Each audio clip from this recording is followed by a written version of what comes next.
Israeli സർക്കാരിനെ രൂക്ഷമായി വിമർശിച്ച് വീണ്ടും IDF മേധാവി രംഗത്ത് വന്നു. അദ്ദേഹം വളരെ കൃത്യതയോടുകൂടി പ്രതിരോധ മന്ത്രിയോടും പ്രധാനമന്ത്രിയോടുമായിട്ട് പറഞ്ഞിരിക്കുന്ന കാര്യം, ഗസ കീഴടക്കിക്കൊണ്ട് ആധിപത്യം ഉണ്ടാക്കുക എന്നുള്ളത് നിങ്ങളുടെ സ്വപ്ന പദ്ധതിയാണ്. സൈനിക നഷ്ടവും സൈനികർക്ക് നേരെ ഉണ്ടാകുന്ന പ്രതിരോധങ്ങളും അതിജീവിക്കാൻ വേണ്ടി നിലവിൽ സാധിക്കുന്നില്ല. മൈനുകൾ പൊട്ടിത്തെറിച്ചും ഒളിപ്പോർ യുദ്ധം നടത്തി ഒളിപ്പോൾ യുദ്ധം നടത്തുന്നവരെ പ്രതിരോധിക്കാനും സാധിക്കാത്ത വിധം പ്രയാസപ്പെടുന്നു. അതോടൊപ്പം മരണശയ്യയിലാണ് ബന്ദികൾ എന്ന് ഏറെക്കുറെ ഉറപ്പായിരിക്കുന്നു. ഇതിനോടനുബന്ധിച്ച് തന്നെയാണ് 4 സൈനികരെ തട്ടിക്കൊണ്ടുപോയതുമായിട്ട് ബന്ധപ്പെട്ട വിവരം നടക്കുന്നത്. സംഭവം ബഹുഭൂരിപക്ഷം പ്രദേശങ്ങളും ഗസയിൽ നിന്ന് ഇസ്രായേൽ കീഴടക്കാനും അവിടെ ആധിപത്യമുണ്ടാക്കാനും സാധിച്ചിട്ടുണ്ടെങ്കിലും അതിജീവനം വലിയ പ്രയാസമാണ്. കീഴടക്കുക എന്നത് മാത്രമല്ല, പിന്നീട് അവിടെ നിന്ന് അങ്ങോട്ട് അവിടെ ഭരണം നടത്തുക, അവിടെ ഒരു സംവിധാനങ്ങൾ ഉണ്ടാവുക എന്നുള്ളത് അത്യാവശ്യമാണ്.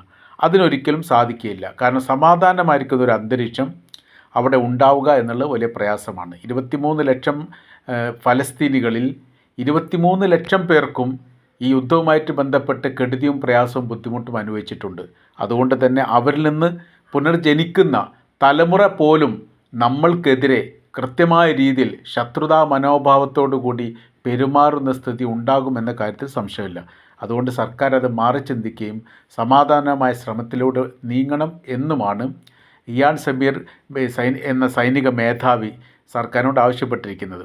എന്നാൽ സർക്കാരിനെ സംബന്ധിച്ചിടത്തോളം ലോകത്തിൻ്റെ മുൻപിൽ ഏതെങ്കിലും തരത്തിൽ നഷ്ടപ്പെട്ട മുഖച്ഛായ തിരിച്ചു പിടിക്കാൻ വേണ്ടിയിട്ട് എന്തെങ്കിലും പ്രവർത്തനങ്ങൾ ചെയ്യാൻ പറ്റുമോ അത് ചെയ്യണം എന്നുള്ളതാണ്. അതിന് നിലവിലെ സാഹചര്യത്തിൽ സാധ്യമല്ല. രാജ്യത്തിൻ്റെ അകത്തും രാജ്യത്തിൻ്റെ പുറത്തും അന്താരാഷ്ട്ര വേദികളിലും മറ്റ് ലോകരാജ്യങ്ങളിലുള്ള ജൂത വിഭാഗത്തിനെല്ലാം ഈ യുദ്ധത്തിൻ്റെ കെടുതിയും പ്രയാസം അനുഭവിച്ചു വരികയാണ്. ഇതില്ലാതാവണമെങ്കിൽ ഇവിടെ വെച്ച് തന്നെ അതിന് കൃത്യമായിരിക്കുന്ന ഒരു നയം മാറ്റമാണ്. ആ നയം മാറ്റം എന്ന് പറയുന്നത് യുദ്ധവിരാമമല്ലാതെ മറ്റൊന്നുമല്ല. നമ്മൾ 2 വർഷത്തോടടുക്കുകയാണ് യുദ്ധവുമായിട്ട് ബന്ധപ്പെട്ട്. പക്ഷേ ഇപ്പോഴും വിജയിക്കാൻ സാധിച്ചിട്ടില്ല എന്നുള്ളത് വലിയ നാണക്കേടാണ്. ഈ അവസ്ഥാ സാഹചര്യങ്ങൾ ഒഴിവാക്കാൻ വെടിനിർത്തലുമായിട്ട് ബന്ധപ്പെട്ട വിഷയത്തിനോട് സഹകരിക്കുകയല്ലാതെ മറ്റൊരു പോംവഴിയുമില്ല എന്ന് അദ്ദേഹം പറയുന്നു. എന്നാൽ സർക്കാർ 100% ഇവരുടെ നിലപാടിനോട് പിന്തുണ അറിയിക്കുന്നില്ല എന്ന് മാത്രമല്ല, ഈ വിഷയവുമായിട്ട് ബന്ധപ്പെട്ട് ക്യാബിനറ്റ് മന്ത്രിസഭയിൽ തന്നെ 2 അഭിപ്രായം ഉണ്ടായിട്ടുണ്ട് എന്ന റിപ്പോർട്ട് ഇപ്പോൾ പുറത്തു വരുന്നു. ഇതിന് ഒരു യോജിപ്പിൻ്റെ ഒരു മേഖലയിലേക്ക് ചില മന്ത്രിമാർ ഇത് താല്പര്യം പ്രകടിപ്പിച്ചിട്ടുണ്ട്. അവർ പറയുന്ന കാര്യം ഇങ്ങനെയാണ്: ഏറെക്കുറെ യുദ്ധമുഖത്തുള്ളവർ പറയുന്നത് ശരിയാണ്. നമ്മളെ സംബന്ധിച്ചിടത്തോളം ഇപ്പം സുരക്ഷിതമായ രീതിയിൽ വീട്ടിൽ അന്തി ഉറങ്ങാൻ പറ്റാത്ത സ്ഥിതിയാണ് ഇസ്രായേൽ മന്ത്രിമാർക്ക് തന്നെയുള്ളത്. അവർ പല ഘട്ടങ്ങളിലും ഭൂഗർത്തങ്ങളിലൊക്കെയാണ് താമസിക്കാറുള്ളത്. അവിടെ നിന്നാണ് ഈ മറ്റ് സൈനികരുമായിട്ട് ഇടപെടൽ നടത്തുന്ന കാര്യങ്ങളൊക്കെ ചെയ്യുന്നത്. അതിന് അവർ പറയുന്ന കാര്യം, ഇസ്രായേലിൻ്റെ പ്രധാനമന്ത്രിയുടെ വീടിന് പോലും 2 പ്രാവശ്യം യമനിൽ നിന്ന് ഹൂത്തികൾ ആക്രമണം നടത്തുകയും 1 പ്രാവശ്യം വീടിൻ്റെ ഭാഗം തകർന്ന് തീപിടിക്കുകയും ചെയ്തിട്ടുണ്ട്. അപ്പോൾ കൃത്യമായിരിക്കുന്ന ലക്ഷ്യം കണ്ടുകൊണ്ടുള്ള ആക്രമണം നടത്തുക എന്നുള്ളത് അവർക്കിപ്പോൾ സാധ്യമായിരിക്കുന്ന കാര്യമാണ്. അതിനെ ഒരേ രൂപത്തിൽ തന്നെ അതിനെ നിയന്ത്രിക്കാനോ പ്രതിരോധിക്കാനോ IDFന് സാധിക്കുന്നില്ല. ആയതിനാൽ മാറ്റങ്ങൾ വേണം. അതൊരു അനിവാര്യമായിരിക്കുന്ന കാര്യമാണ്. ആ മാറ്റം എന്ന് പറയുന്നത് യുദ്ധവുമായി ബന്ധപ്പെട്ട് ലോകരാജ്യങ്ങളോടൊപ്പം സഹകരിക്കുക എന്നുള്ളതാണ്. എല്ലാ രാജ്യങ്ങളുമായി ഉടക്കിയിട്ട് നമ്മൾക്ക് മുന്നോട്ട് പോകുക എന്നുള്ളത് വലിയ പ്രയാസമാണ്.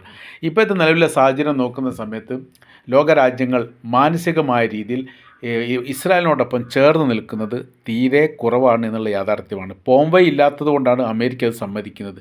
അമേരിക്കയുടേതും നയനിലപാടിൽ നിന്ന് മാറ്റം വരുത്തില്ല എന്നൊന്നും പറയാൻ വേണ്ടി പറ്റില്ല. ലോക സമ്മർദ്ദം കൂടുന്ന സമയത്ത് ഒരുപക്ഷെ അതിനും സാധ്യതയുണ്ട്. ആയതിനാൽ തന്നെ തങ്ങളുടെ നിലപാട് പറയുന്ന സമയത്ത് ഇവിടെ മുന്നേറ്റം നടത്തുക എന്നുള്ളത് ശ്രമകരമാണ്, വലിയ പ്രയാസമാണ്, അതിജീവനവും ബുദ്ധിമുട്ടാണ് എന്ന് പറഞ്ഞുകൊണ്ടാണ് സൈനിക മേധാവി ഇസ്രായേലിനോടുള്ള നിലപാട് കൃത്യമായ രീതിയിൽ പറഞ്ഞിരിക്കുന്നത്.